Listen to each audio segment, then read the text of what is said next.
mbote lisusu bandeko na ngana bandeko oyangai tokutani kaka ndenge tomesana kokutana biso na bino eza pona quelques minutes d'information, quelques minutes d'actualité, quelques minutes de réflexion, quelques minutes ya ba Congolais. Bozana posa ya koyeba makambo ndenge koleka na mboka na bino bandeko na ngai. Il faut topesa kabino yango pamba teza musala obopesa biso.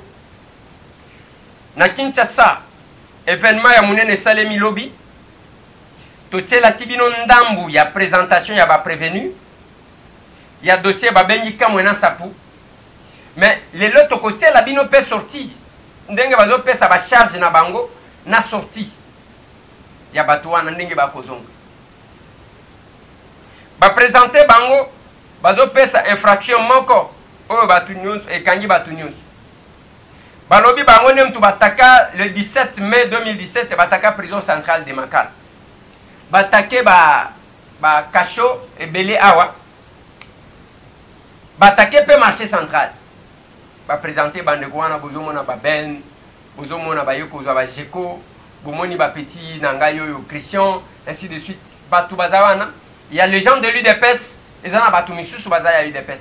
Voilà les quelques informations parce que les informations avant que tout la bino élément yango nous réfléchissons pona nini procès oyo salemi na modèle wana avec pompe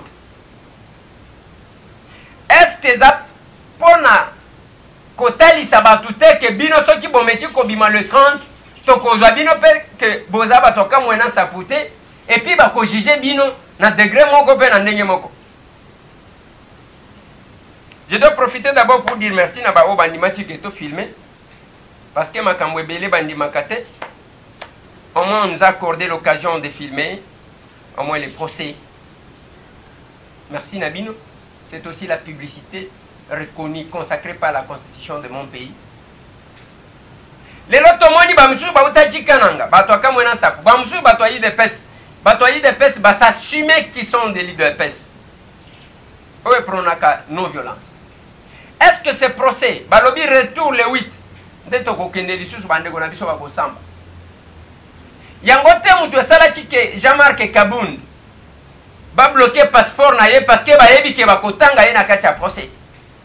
Est-ce que ba sango wana essaye bana déjà? Ba rumeur. Il faut to bengango ndengo. Ke bakotanga Félix, bakotanga Jean-Marc, ke bangone mutu balobaki ke il faut attaquer, il faut koboma. Mais lui de pesa toujours prôné non-violence na ye wana kangama nango. Du moins justice etali sabiso makambo ndenge mususu.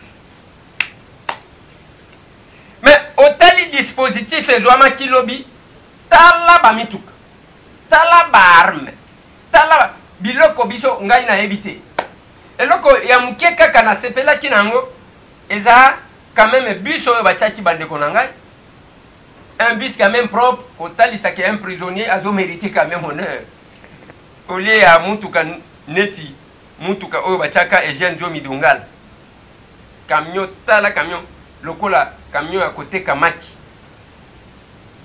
nde ba pompa Jomi wana na maladi na ye bazo matisa ye mituka lokola mituka ba oyo ya kala bazaka kobenga soki ya masse soki ya nini eza makambo wana bandeko na ngai toko tala ndenge nini procès okende. Mais bande konangai information mususu ezanini. Rassemblement ba programmer marche le 28. Ba koko nyangi balobite biso il faut to kaka le 28 wan. Pour que lokola bango bazana manduki, bazana ba sportif, bazana ba pomba, o bazo tambola kana manduki, ba créer ben incident bazo ba chango likolo na mutu ya opposition. Rasop, j'ai salué les sagesse na bango. Balobite to wele late. Bati kalana le 28. Biso toqué les 30. Si quand on va programmer les 30 bande konangai, qu'est-ce qui arrive? Qu'est-ce qui s'est passé? Willy Michik, un proche, il y a régime, à l'obité, yépe azana katiwan. Yépe à côté les 30. Yokanenga zoloba, bazwa marche à opposition, batiango côté ya selekuna babi misangwan dehors ya ville. Ya wana oyo amibi misa professeur tellement que qui professeur est comment je ne sais pas, à vendre ou à ramasser. Vous sentez qu'il y a un problème même par rapport. Et là, on a Koufa Kanabatu. Yangoana. Qui dit je sais n'a pas tort. Qui dit je ne sais pas n'a pas tort. À tort qui dit je sais alors qu'il ne sait rien. Ça, c'est Kofi qui a dit ça. Ça coûte quoi? Qu'on reconnaître les limites. On doit sentir une cohérence et la réflexion. Il n'y a rien. Mais Ami Bambi comme Ami Bambi titre. Aza professeur Atanga Wapi et Sikanini Ozo Ebate. Comme tout se ramasse au Congo. Ndenge bazo ya kolokota bambongo. Tokoloba nini. Alobi e pas kosala. Ya bango mouvement citoyen mususu balobi les 30 ba kosala.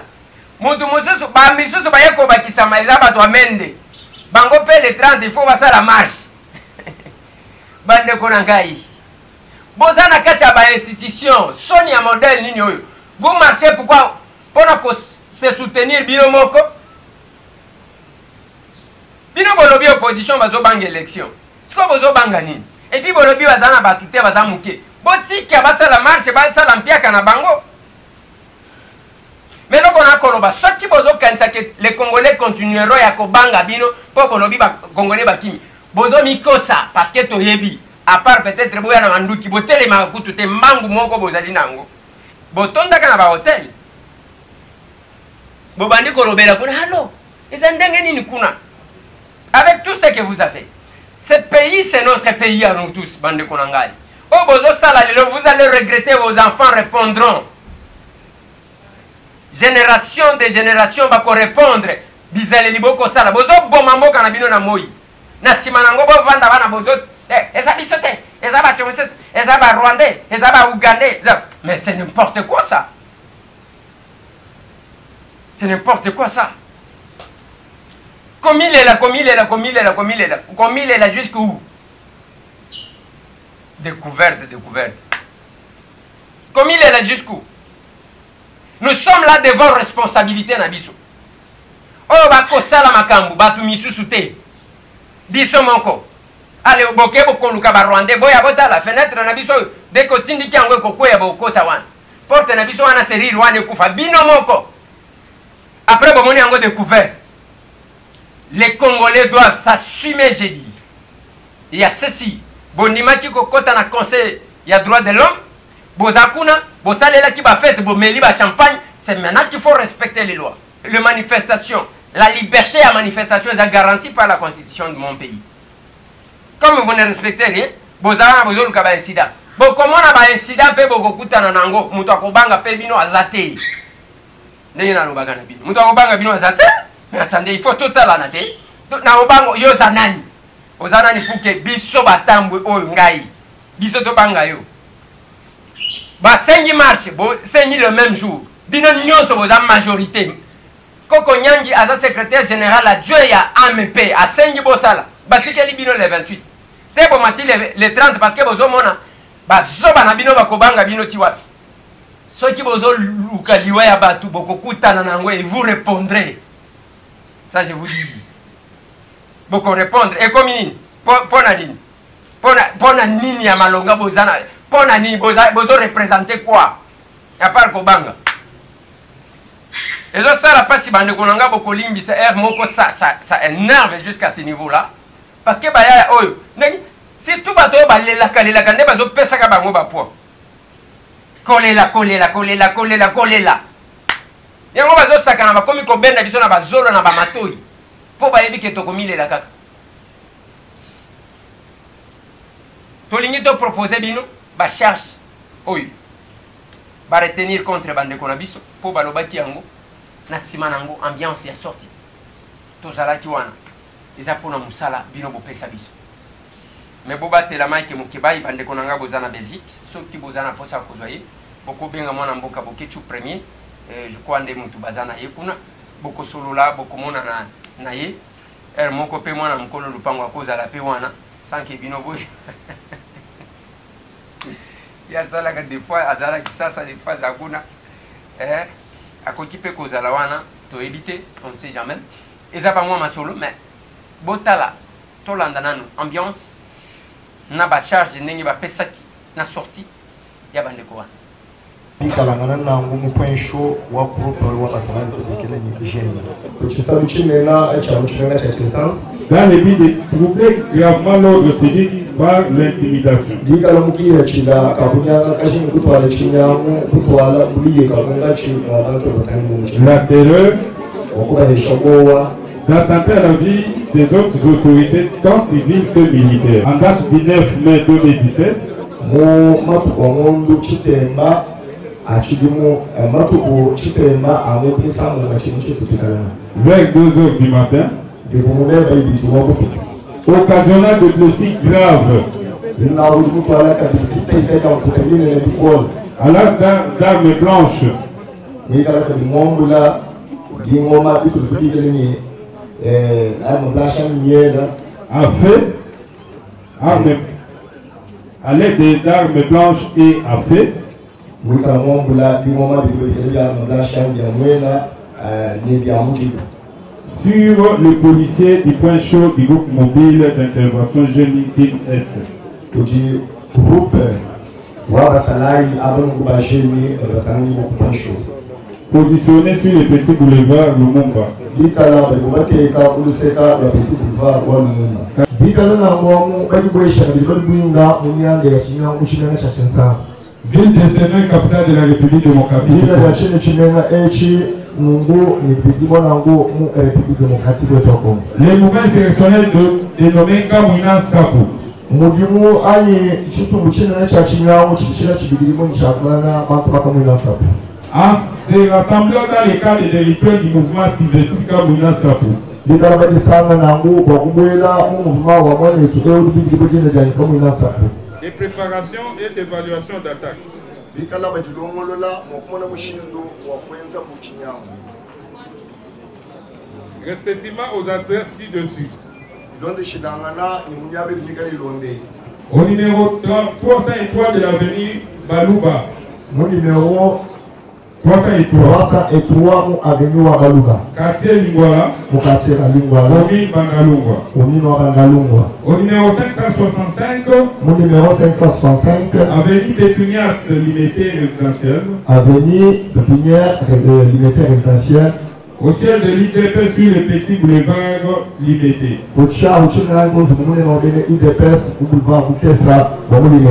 En passant et Faubank dans la commune de l'Ancélé. Au numéro 59 10 avenue Indondo quartier Talangaï. Mon numéro 59 10 avenue Indondo. Dans la commune de l'Ancélé. Mon commune Wansélé. Au numéro 197 avenue Kingabwa quartier Sayo dans la commune de Guégué. Mon numéro 109 commune Walingwa. Commune Guégué. Commune Guégué. Amikodo dans la commune de Kimbanseke, non loin de la paroisse catholique, Marie, Mama Wabusawa. Monikondo, mon commune Wansélé. Hamwa Nzubwe Wanza Bebe Bikelewa Catholique wa Mama Bossa. Commune de Kimbanseke. Mon commune de Kimbanseke. Au numéro 9 de l'avenue Louvezo, quartier 17. Mon numéro 9, avenue Louvezo. Quartier de 17 mai dans la commune de Kimbanseke. Quartier de 17 mai, moi avenue wa Kimbanseke. Dans Bossa Ibatak Nabino, vous favorisez pour Kimsi Bato Baki Nakacho. Notamment, Nakacho alimenté pour Kimsi 24 détenus. Dans la prison pour Kimsi 4987. Dans le commissariat, il y a appelé ce mois pour Kimsi 14 détenus. Dans le parquet de grandes instances à Matete pour Kimsi Bato Misato. Dans 24, dans Kalamu, pour Kimsi Bato 24, yo na Baninga na yo. Il y a un ministère public à Tindo la Poussa. Attendez, vous allez remarquer que ce sont les mêmes préventions qui reviennent pour tous les prévenus. Je crois que nous avons expliqué pour les Chiluba, les Français et les Lingala. Maintenant, oui, maintenant. Et nous appelons tous les prévenus à la barre. Votre nom, Monsieur le Président. Allez-y, votre nom, Monsieur le Président. Je voudrais vous suggérer une démarche d'abord. C'est pour lesquels ils sont poursuivis. C'est conformément à l'article 200. 243, alinéa 2, qui dispose, il rappelle au prévenu l'infraction pour laquelle il est poursuivi et l'avertit du droit que lui donne la loi de dire tout ce qui est utile pour sa défense. Votre nom, monsieur le président. Oui, maître. Je crois que les questionnements juridiques que nous avons soulevés autrefois a trouvé sa réponse. Nous avons fait voir au tribunal que, de par la lecture qui avait été faite autrefois des différentes décisions de renvoi, à notre humble avis, on avait considéré en son temps qu'il n'était pas plausible que l'on puisse procéder comme le venait de dire tantôt là. C'est parce que c'est un même travail et pour ne pas rendre le travail lourd, nous avons suggéré que le tribunal considère que la lecture qui avait été faite était plausible et qu'on pouvait passer à la deuxième étape.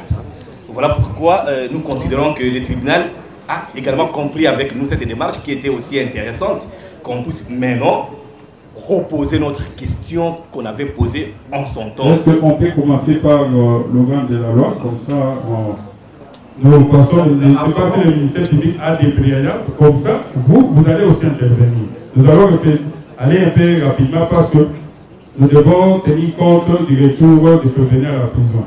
Oui, ministère public, est-ce qu'il y a-t-il des préalables? Merci beaucoup, monsieur le président. Nous avons dit. Oui, il n'y a pas de préalable, mais seulement nous demandons tout simplement une remise parce qu'on a été consulté dans la salle. Oui. Alors nous voudrions que votre auguste tribunal renvoie la présente cause à une date certaine pour nous permettre de pouvoir compulser les pièces qui sont versées au dossier. Nous avons dit. Merci. La défense. Oui, votre nom, monsieur le président, on a suivi avec intérêt la position du ministère public par rapport à la question pertinente liée à la remise.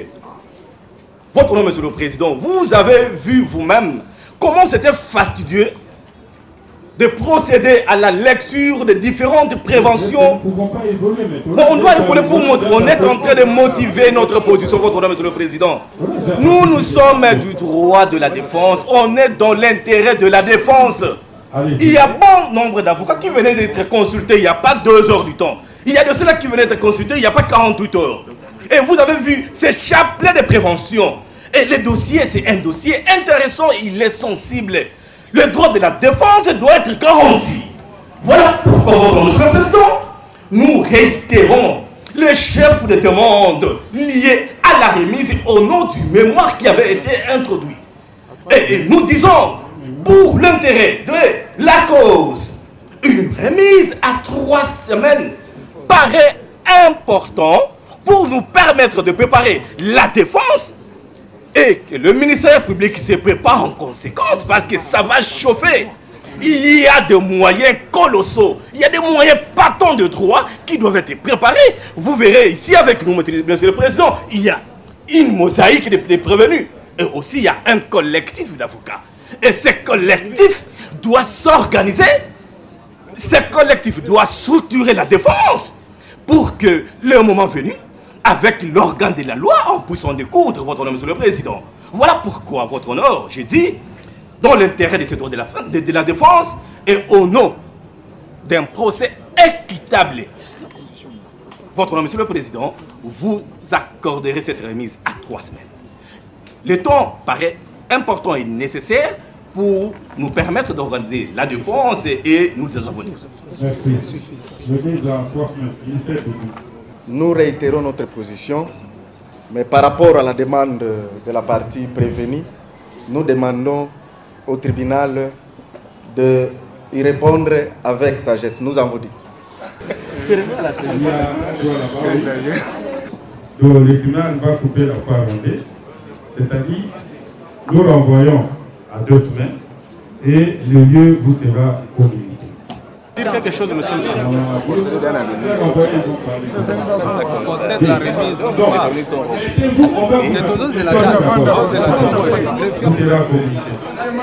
merci. Merci. Nous avons un ajout, monsieur le président. Il y a un petit mot à dire, monsieur le président. Vous pouvez permettre. Oui. Monsieur le président, votre honneur, vous avez vu tantôt, un de prévenir, vous voulez prendre la parole pour vous dire un mot. Et le mot en question, c'est quoi? Le mot en question, c'est celui lié aux conditions de détention. Ils sont détenus, mais ils ne sont pas... C'est pas l'affaire du tribunal. Non, mais écoutez... Voyez, monsieur l'auditeur, je crois qu'il va répondre à cette question. C'est pourquoi on l'a dit devant les tribunaux. Vraiment, nous sommes désolés. Écoutez, nous nous arrêtons là.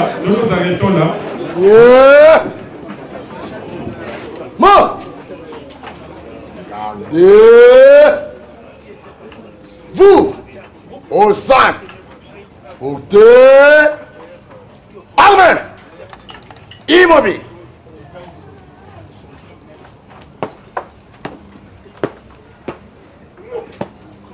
Monsieur le président du tribunal militaire des garnisons de Kinshasa, Gombe, mon major, audience de séjour élevée. L'audience de séjour élevée, les prévenus sont à la disposition de monsieur l'auditeur militaire des garnisons, armes au pied, repos.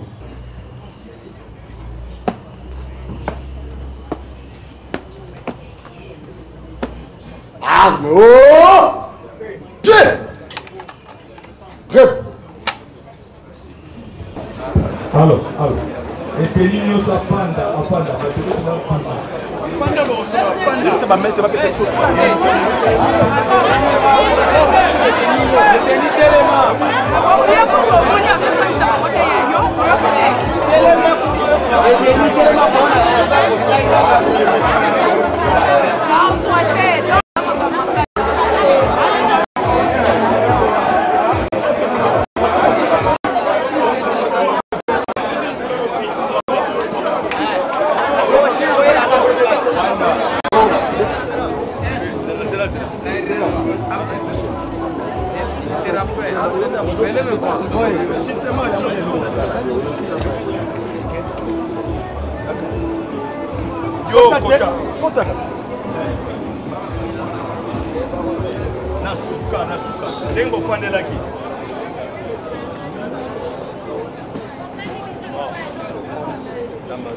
Maître Audience Cécile, vous pouvez savoir un peu compte rendu à Mkola Lelo. Qu'est-ce qui s'est passé et prolongement pour la jaune. Bitumba ya liboso, oto bengaka saisine ya tribunal. Tribunal asala qui saisine aye, ezala qui régulière. Le col ezala qui régulière, asali identification ya ba prévenu, asili ici identification ya ba prévenu, a bengi pe ba prévenu pour bayeba pourquoi baza interpellé ou baza poursuivi par le TGM, donc le tribunal militaire des garnisons de la Gombe. Asili Sikosala Yango, tu évoqué préalable lié à la mémoire unique Nabiso sur le début, il y a toute instruction. Mémoire unique, on senga qui to senga ba avocat prodeo pour baya quoi accompagner biso na ba oyo bakangi bango bazana ba moyen ko futa ba avocat te. Nde tribunal est accordé biso remise il y a 2 semaines, biso to senga qui 3 semaines pour nous préparer droit à défense où ils a garanti na ba benga principe matriciel il y a participation ou alors il y a droit à défense. Nde oyo ba accordé biso 2 semaines, to kozonga le 8 décembre nde to koya sikoyo na ba moyen imususu na o etali ba procédure oyo to ko dénoncer au moment opportun suite à la procédure nenge otambola le 8 décembre. Tokoti koloba nyonso le lote eza procédure avocat za soumis na déontologie akoki ko sala verdict ya procès ou bien ko connaître fond ko sala ba commentaire ya fonte. Botala kaka nenge tozo kende au fur et à mesure bokomona nenge procès e ko sila. Oui, procès, il faut que banano les procès au bazolo entre guillemets, il y a bato kamona sample na Kinshasa. Ba pese bango kombo ya bato kamona sample. Yango procès wana ebandi lelo. Alors pour la mokola lelo, il était question ba sala nini identification à différents prévenus. Ba zo ba kombo na bango. Et puis ba yebisa chaque prévenu et loko nini ba sa ko reprocher. O ba bingi bongo ba libérer de prévention à partir de la décision de renvoi au ministère public. Alors, chaque prévenu ayoki et loko nini ba reprocher. Mais compte tenu du fait que le dossier est sensible, et ce dossier bataillon sous Baébinégezali, alors les lobbies sont avocats collectif, tout ce qui bongo la remise à 2 semaines pour les avocats, s'organiser à niveau collectif na bango, préparer moyen de défense pour l'intérêt à client na bango. Voilà, bon sens, il y a remise il y a 2 semaines. Donc, le 8 décembre, tu as l'issue pour la défense et intérêt à client na biso. Voilà, bandeko balandi wana eza sorti ya bus ya oyo ezana bandeko na biso bakomi kokende kozongisa bango na kati ya ndolo bisika bali yango bozomona ya l'armée ya la police eza pona makambu oyo bakoloba qui a eu makambu ya kamwe na nsapu. Ça c'est le bus qui amène nos frères bazokende na ndolo ndenge tokoloba dispositif eza blague te. Oui, c'est bon, tout le monde en a sous courage. Ok, voilà. Bazali kokende. Voilà. Eza ba cortège wana na biloko to bangaka eza kolega. Voilà, ça c'est le départ, il y a bus où ils ont ba prisonniers. La falito zala awa, ezali ambiance wana, bozali komona. Il y a procès à l'élo.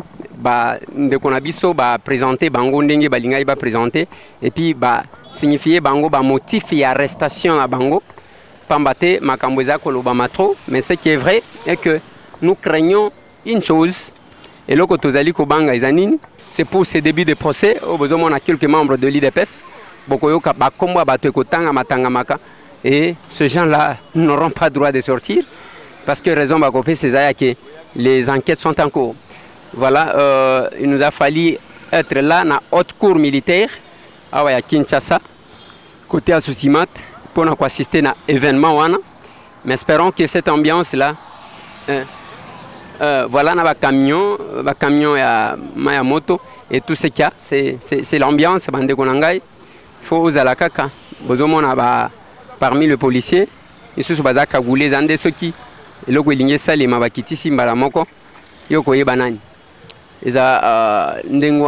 c'est le début d'un procès oyo RTNC Achaki Mobimba mais bande kopé mususu bako binaka bako melaka côté kuna ya côté ya palais du peuple pambate bako embelaka quelques bateaux. Voilà, merci. Ah ben ezalaki ambiance wana wana ozomona bande konanga bazopipanga bazana kati bus. Mitema passe courage bisika bozali.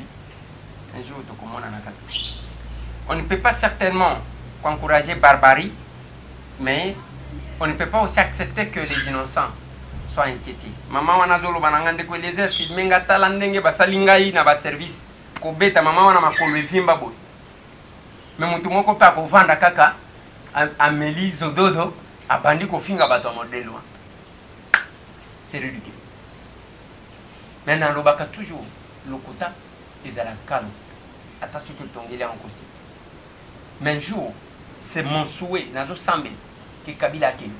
Comme ça, totika lana, nous totalana, bao bazo vivre à cause ya tout moi biloko wana, ba $100 wana kokata. Il y aura un jour, on ne mourra pas tous. Tokotala na boy. Tokotala na penza boy. Courage, Nabinotu, pas combattant de la liberté. Au Bozana Katia Boloko, Franck Diongo, je ne peux jamais t'oublier. Eugène Djomi Dongala, Jean-Claude Mouyambo, tous les combattants de l'UDPS, tous les combattants de la liberté, Bao Bazo défendre les causes. Bande Konanga Misusu Bakangama qui est basé à mercenaire. On va se voir. Boloko ya libéra les alakate. Attention qu'ils allient, ceux qui les causent juste au Kobi Makaba. Parce que Nelson Mandela a été condamné. Il a fini par sortir parce qu'il était dans la vérité, dans les vrais combats. Ceux qui biso to bundeli kongote, to ko bundela banani. Ceux qui mitema na biso et balanaka na bande ko na biso yo. Ba vrais Congolais qui sont à l'est du pays, en dépit de tout ce qu'ils vivent. Oye uti ko salema na kibirizi, yo kotalango, o koka kotalango. Merci. Bon continuer à signer pétition bande konanga na bande ko yanga. On a réouverture ya chaîne wana to chabilo ko ibeli to komi wapi mokili mobimba. Bon continuer pe ko s'abonner na compte oyo to fongolaki ya Ndeko Eliezer. To ko kom. Pona ba o balingi makambo sérieux. Pona ba oyo balingi ko kende kota buso bate. Ceux qui ont besoin de la vérité. Na makambo sérieux. La dignité, la personnalité. Tokobana kozwaka bande konenge tozozwa bango na ba duplex à travers le monde pour que Mbappé s'en aille là-bas. Merci.